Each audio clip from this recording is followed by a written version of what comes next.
Evan Light is an associate professor at the University of Toronto in the Faculty of Information. Evan, great to have you on the show. Thanks for having me. So how did the Internet Archive begin, and really what problem was it trying to solve? The Internet Archive has been around for roughly 30 years, so since the beginning of the World Wide Web, which became a thing in 1995. And it really aims to create a foundational archive of the entire internet. So it crawls, what's called crawling. It has an application software that basically systematically trawls through the entire internet on a regular basis, looking for websites that haven't been, or that have been updated, that are different from the last time they've been seen, and creating a definitive archive of what's on the web.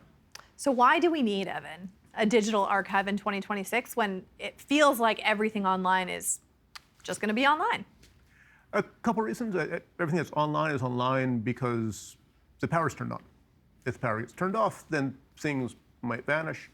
Most of what's online is also quite ephemeral. Social media doesn't systematically archive itself. We don't have necessarily archives that are built for researchers or everyday people or journalists to explore of social media, but also of news outlets of other places online. Some large news organizations like the New York Times might have significant archives online, but most really don't. So what's at risk then if we can't keep it up to date? Because now we're seeing news organizations jump in and say, you can't use my content. Essentially, it would create, in a way, a privatization of history. If you can only access what the news was through a news organization, then you're sort of tied to that source. If you have the Internet Archive fed by the Wayback Machine, then you're able to access huge swaths of history that you couldn't otherwise. I mean, you talked about the privatization of history. What would that look like? I think we're starting to see snippets of it. For instance, through Twitter, now X, or through the use of chatbots that feed people very uniform answers to what things are, instead of giving people resources to learn a variety of facts to sort of come to some ground truth around things. Are there examples, from X that really come to your mind? I mean, if you look at the January 6th riot in Washington, D.C. Yeah, the Capitol riots. It opens us up to the possibilities of rewriting history that has been definitively depicted. And so this is actively happening in the United States, where the President of the United States is saying, well, no, this was not something terrible. This is actually a legitimate act of the people to preserve democracy. Yeah, when we eliminate the documentation of reality, that we open up, a privatization, a potential privatization of history, a way of locking down the ability to see things in different ways. And it sounds like people can then take advantage of that.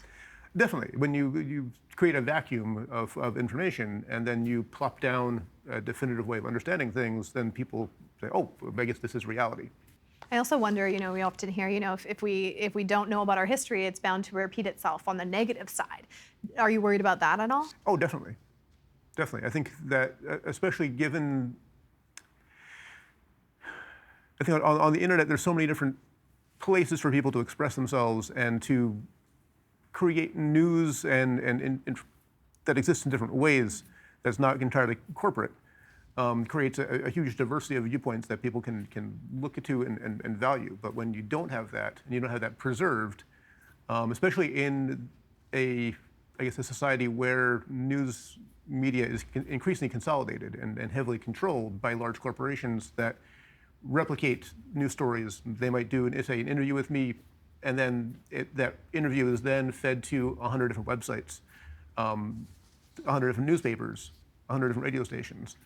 That we start to lose track of what reality is or what different perspectives can be.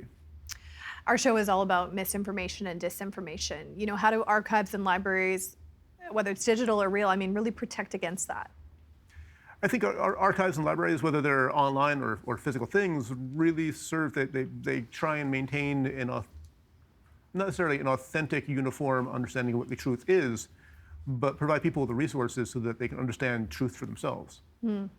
Truth for themselves, to figure it out and at least access that knowledge to make up their own mind. Yeah. Evan, great to have you on the show today. Thank you very much.